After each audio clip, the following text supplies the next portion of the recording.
ఓం శ్రీ మాత్రే నమః. నమస్కారం అండి.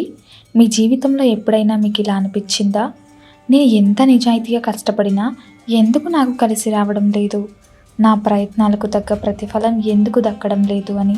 రాత్రింబవలు పగలనక రేయనక చెమటోడ్చి పనిచేస్తున్నా సరే ఏదో తెలియని అదృశ్యం అడ్డుకొని ఇంట్లో ప్రశాంతత లోపించడం, ఊహించని అనారోగ్యాలు మరియు అంతు చిక్కని ఆర్థిక ఇబ్బందులు మిమ్మల్ని ప్రతి క్షణం ఉక్కిరిబిక్కిరి చేస్తున్నాయా?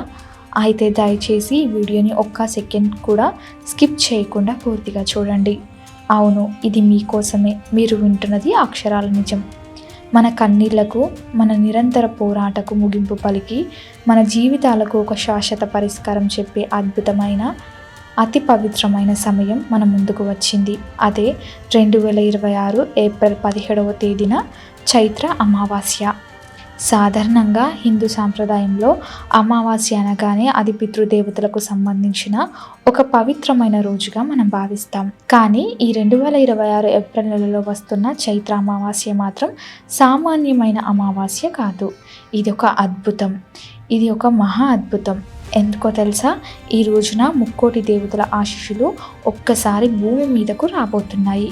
జ్యోతిష శాస్త్రం ప్రకారం అత్యంత అరుదైన మరియు శక్తివంతమైన 2 గొప్ప యాగాలు ఒకేసారి ఈ అమావాస్య రోజున ఏర్పడుతున్నాయి.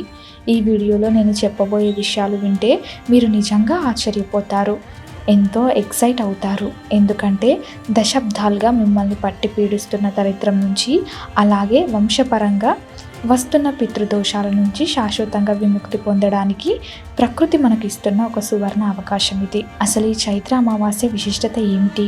ఆ రోజు మనం ఇంట్లో ఏ పనులు చేయాలి, ఏ ముహూర్తంలో పూజలు చేస్తే పట్టిందల్లా బంగారం అవుతుంది, పేదలకు ఏం దానం చేస్తే మన పాపాలు కాలిపోయి పుణ్యం వస్తుంది, ఇలాంటి ఎన్నో అత్యంత ఆసక్తికరమైన రహస్యమైన విషయాలను ఈ వీడియోలో మనం పూర్తిగా తెలుసుకుందాం. ఈ వీడియోలో చెప్పే విషయాలు విన్నాక, వాటిని ఆచరించాక మీ జీవితంలో ఊహించని పాజిటివ్ మార్పు రాబోతుంది అన్నది మాత్రం జగమెరగని సత్యం. మీలో ఒక సరికొత్త ఉత్సాహం, ఒక కొత్త నమ్మకం కలగడం ఖాయం. అయితే ఈ అద్భుతమైన రహస్యాలన్నీ మాట్లాడుకునే ముందు నాదొక చిన్న రిక్వెస్ట్. ఈ వీడియోని దయచేసి ఇప్పుడే ఒక లైక్ చేయండి. అవునండి, మీరు చేసే ఒక లైక్ వల్ల యూట్యూబ్ ఈ వీడియోని మరింత మందికి చేరుస్తుంది. ఇలాంటి ఎంతో అమూల్యమైన మంచి విషయాలు 10 మందికి చేరేలా చేయడంలో మీరు కూడా ఒక భాగస్వాములు కావాలి కదా. మనకు తెలిసి మంచి విషయానికి నలుగురికి పంచడం కూడా ఒక గొప్ప దానమే. అందుకే వెంటనే లైక్ చేసి మన ఛానల్ని సపోర్ట్ చేయండి. ఇక ఏమాత్రం ఆలస్యం చేయకుండా జీవితాలను మార్చేసే అద్భుతమైన ఘట్టం గురించి అసలు విషయంలోకి వెళ్ళిపోతాం. హిందూ క్యాలెండర్ ప్రకారం మనకు ప్రతి నెల ఒక అమావాస్య వస్తుంది, వెళ్ళిపోతుంది. ఎవరు దాన్ని పెద్దగా పట్టించుకోరు కూడా. కానీ చైత్ర మాసంలో వచ్చే అమావాస్యకు పురాణాల్లో, వేదాలలో ఎంతో ప్రాముఖ్యత ఉంది. ఈ 2026లో రాబోతున్న చైత్ర అమావాస్య రోజు ఆగమ శాస్త్ర పండితులు, జ్యోతిష్య నిపుణులు సైతం ఎంతో ఆసక్తికంగా ఎదురుచూస్తున్నారు. అసలు ఈ అమావాస్య ఏ రోజున, ఎప్పుడు మొదలవుతుంది? మీరు ఖచ్చితంగా నోట్ చేసి పెట్టుకోండి. జ్యోతిష్య గణకాల ప్రకారం 2026 ఏప్రిల్ 16వ తేదీ గురువారం రాత్రి సరిగ్గా 8 గంటల 11 నిమిషాలకు ఈ అమావాస్య తిథి ప్రారంభమవుతుంది. ఆ మరుసటి రోజు అంటే ఏప్రిల్ 17వ తేదీ శుక్రవారం సాయంత్రం 5 గంటల 21 నిమిషాల వరకు ఈ అమావాస్య తిథి కొనసాగుతుంది. ఇక్కడ మనం ఒక ముఖ్యమైన విషయం గుర్తుంచుకోవాలి. మన సనాతన ధర్మంలో ఎప్పుడైనా సరే ఉదయ తిథికి అంటే సూర్యోదయానికి ఏ తిథి అయితే ఉంటుందో ఆ రోజంతా అదే తిథిని లెక్కల్లోకి తీసుకొని పండుగలు, వ్రతాలు చేసుకుంటాం. అందుకే మనం ఏప్రిల్ 16వ రాత్రి కాకుండా ఏప్రిల్ 17వ తేదీ అంటే శుక్రవారం రోజునే ఈ చైత్ర అమావాస్య పర్వదినంగా భావించి పూజలు, తర్పణాలు, వ్రతాలు నిర్వహించుకోవాలి. ఇంతకీ ఏప్రిల్ 17వ తేదీన అంత ప్రత్యేకం ఏముంది? ఎందుకు ఆ రోజున పండితులు అంతగా హైలైట్ చేస్తున్నారు? అక్కడే ఉందండి అసలు మ్యాజిక్. ఆ రోజు ఆకాశంలో గ్రహాలన్నీ ఒక అద్భుతమైన, అనుకూలమైన పరిస్థితిని చేరుకుంటాయి.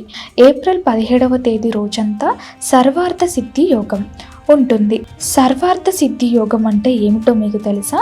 సర్వ అర్థి సిద్ధి అంటే మీరు మనసులో ఏ కోరిక కోరుకున్నా, జీవితంలో ఏ కొత్త పని మొదలు పెట్టాలన్నా అది ఎలాంటి ఆటంకాలు లేకుండా 100% దిగ్విజయంగా పూర్తవుతుంది. మీరు పెట్టే చిన్న ప్రయత్నానికి ఆ రోజు 100 రెట్లు అద్భుతమైన ఫలితం దక్కుతుందని నమ్మకం. వ్యాపారం మొదలు పెట్టాలనుకున్నా, ఇల్లు కట్టాలనుకున్నా, ఏదైనా ముఖ్యమైన నిర్ణయం తీసుకోవాలన్నా ఈ యోగం ఎంతో శుభప్రదమైనది. మీలో ఉండే ప్రతికూల శక్తులను పాలద్రోలి అదృష్టాన్ని తెచ్చిపెట్టే సమయం ఇది. ఇది చాలదన్నట్టు ఆ రోజు ఉదయం 6:29 నుండి మధ్యాహ్నం 12:02 వరకు అమృత సిద్ధి యోగం కూడా తోడవుతుంది. అమృతం అంటే మరణం లేనిది, శాశ్వతమైనది, ఎప్పటికీ నిలిచిపోయేది. ఆ అమృత గడియల్లో మీరు చేసే దాన ధర్మాలు, ఆచరించే పూజలు మీ జీవితానికి శాశ్వతమైన పుణ్యఫలాన్ని ఇస్తాయి. ఈ 2 యోగాలు సర్వార సిద్ధి యోగం మరియు అమృత సిద్ధి యోగం ఒకే రోజున, అది కూడా చైత్ర అమావాస్య రోజు రావడం అనేది ఏళ్లకు ఏళ్ళు వేచి చూసిన దొరకని మహా అదృష్టం. ఇది సాక్షాత్ ఆ భగవంతుడు మనకిచ్చిన ఒక అపూర్వమైన వరం అని చెప్పుకోవచ్చు. ఇకపోతే అసలు మన జీవితంలో ఇన్ని కష్టాలు ఎందుకు వస్తున్నాయి అన్నది ఒక్కసారి ఆలోచించండి. పెళ్ళిళ్ళు సమయానికి అవ్వకపోవడం, పిల్లలు పుట్టకపోవడం, పుట్టిన వాళ్ళకి ఊరికే అనారోగ్యాలు రావడం, చేతికొచ్చిన సువర్ణ అవకాశాలు చివర్లో జాలిపోవడం, వీటన్నిటికీ ప్రధాన కారణం మీ జాతకంలో ఉండే పితృదోషాలని. మన పెద్దవాళ్ళు, మన పూర్వీకులు ఏదైనా తీవ్రమైన అసంతృప్తితో చనిపోయి ఉంటే, లేదా వాళ్ళకి మనం శాస్త్రోక్తకరంగా సరిగ్గా తర్పణాలు వదిలిపెట్టకపోతే ఆ పితృదోషం అనేది మనల్ని, మన ముందు తరాలని, పిల్లల్ని ఇక నీడలా వెంటాడుతూనే ఉంటుంది.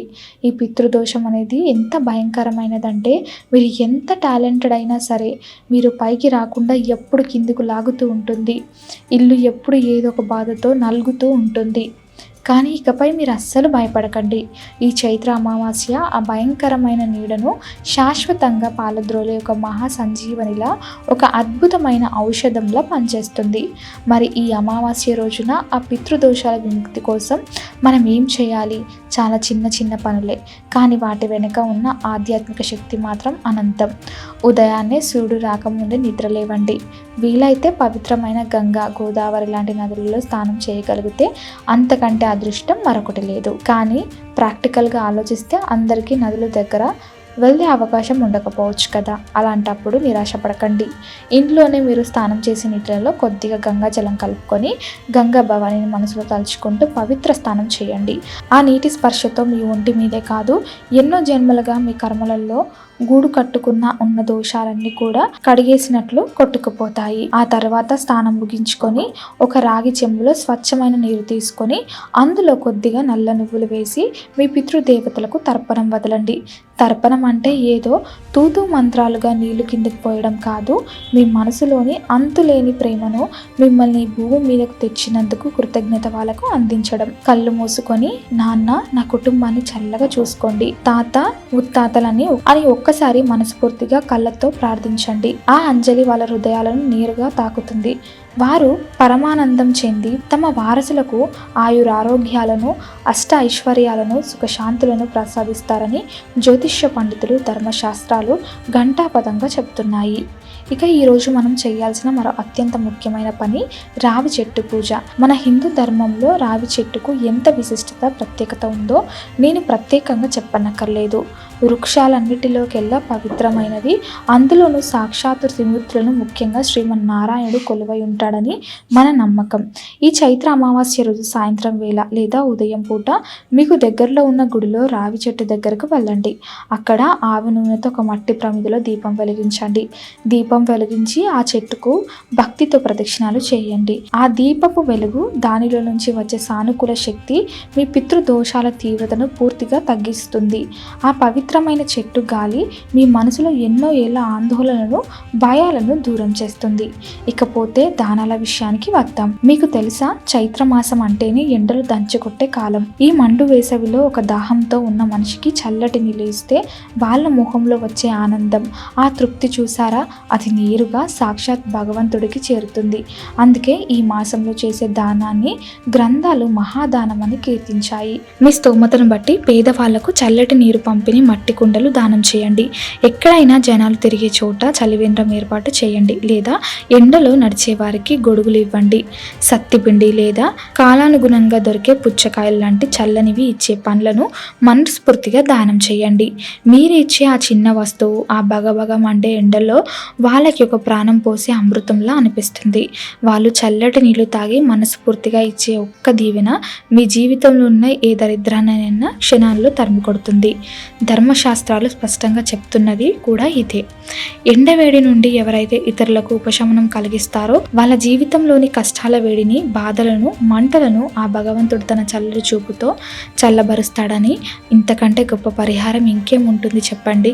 మన మనసులోని స్వచ్ఛత దేవుడికి ఎప్పుడు చేరువుగానే ఉంటుంది. ఇదే కాకుండా ఈ అమావాస్య రోజున ముఖ్యంగా గుర్తుంచుకోవాల్సిన విషయం జీవకారుణ్యం. మూగజీవుల పట్ల అపారమైన దయ చూపండి. జీవహింసకు ఏమాత్రం తావివ్వకండి. అమావాస్య రోజున గోధుమ పిండితో చిన్న చిన్న ఉండలు చేసి దగ్గరలో ఉన్న చెరువులలో లేదా నదులలో చేపలకు ఆహారం వేయండి. ఇది చాలా శక్తివంతమైన పరిహారం.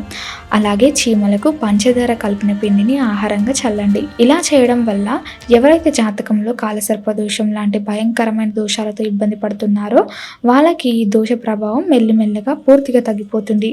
ఇది ఎందరో అనుభవపూర్వకంగా తెలియజేస్తున్న నిజం. వీటితో పాటుగా ఈ రోజున మహిళలు తమ భర్త దీర్ఘాయుషు కోసం, ఇంటి యజమాని ఆరోగ్యక్షేమం కోసం జగన్నాథుడైన శ్రీ మహావిష్ణును భక్తి శ్రద్ధలతో ఆరాధించడం కూడా ఎంతో మంచిది. విష్ణు సహస్రనామం చదువుకోవడం లేదా వినడం వల్ల ఇల్లంతా ఒక పాజిటివ్ ఎనర్జీ నిండిపోతుంది. చూసారుగా, పెద్దగా లక్షలు ఖర్చు లేని కానీ ఎంతో పుణ్యాన్ని, అదృష్టాన్ని తెచ్చిపెట్టే పనులు ఇవి. కేవలం మనసు పెట్టి భక్తితో చేస్తే చాలు, భగవంతుడు మన వెంట ఉంటాడు. మిత్రులారా, చివరిగా ఒక్క మాట. కర్మ సిద్ధాంతం ఎప్పుడు ఎవరిని వదిలిపెట్టదు. మనం చేసిన పాపాలు, పుణ్యాలు ఖచ్చితంగా ఈ జన్మలోనో వచ్చే జన్మలోనో అనుభవించాల్సిందే. కానీ పశ్చాత్తాపంతో, భక్తితో, స్వచ్ఛమైన మనసుతో మనం చేసే ఇలాంటి పవిత్రమైన చిన్న చిన్న పరిహారాలు ఆ భగవంతుని కరుణ ఖచ్చితంగా మన వైపు తిప్పుతుంది. ఈ 2026 ఏప్రిల్ 17వ తేదీన అద్భుతమైన సర్వార్థ సిద్ధి మరియు అమృత సిద్ధి యోగాలతో కూడిన ఈ చైత్ర అమావాస్య కేవలం ఒక సాధారణమైన రోజు కాదు. ఇది మీ తలరాతను మీరు స్వయంగా మార్చుకోవడానికి కాలం. మీకు ఇస్తున్న ఒక అద్భుతమైన, వెలకట్టలేని అవకాశం. ఈ అనంతమైన విశ్వం మీకోసం తెరిచిన అదృష్టపు తలుపు ఇది. దయచేసి ఈ అవకాశాన్ని జారవిడుచుకోకండి. మీరు ఈ వీడియోలో విన్న విషయాలు కేవలం వినేసి గాలికి వదిలేయకుండా ఏప్రిల్ 17వ తేదీన గుర్తుపెట్టుకొని మీ జీవితంలో ఆచరించి చూడండి. ఆ భగవంతుడి ఆశీస్సులు, మీ పితృదేవతల దీవెనలు మీ కుటుంబంపై ఎప్పటికీ నిరంతరం కురుస్తూనే ఉంటాయి. ఈ మాటలు మీ గుండెలను తాకాయని, ఇన్ని రోజులు కష్టాలు ఉన్న మీలో కొత్త ఆశను చెగిరింపజేశాయని నేను బలంగా నమ్ముతున్నాను. మీరు ఎంతగానో ఎదురు చూస్తున్న ఆ ఆనందం త్వరలోనే మీ ఇంటి గడప తొక్కబోతుంది. వీడియోని లైక్ చేయండి. మీ ఆత్మీయులకు, మీ ఇష్టమైన వారికి, కష్టాలలో ఉన్న మీ స్నేహితులకు వాట్సాప్లో షేర్ చేయండి. ఎందుకంటే మంచివి పంచడం, ఒకరిని మార్గనిర్దేశనం చేయడం కూడా ఒక అద్భుతమైన దానమే. మీకు ఎలాంటి సందేహాలున్నా కింద కామెంట్స్లో అడగండి. అందరికీ మంచి జరగాలని, అందరి జీవితాలలో సంతోషం నిండాలని ఆశిస్తూ సర్వేజన సుఖినో భవంతు. నమస్కారం అండి.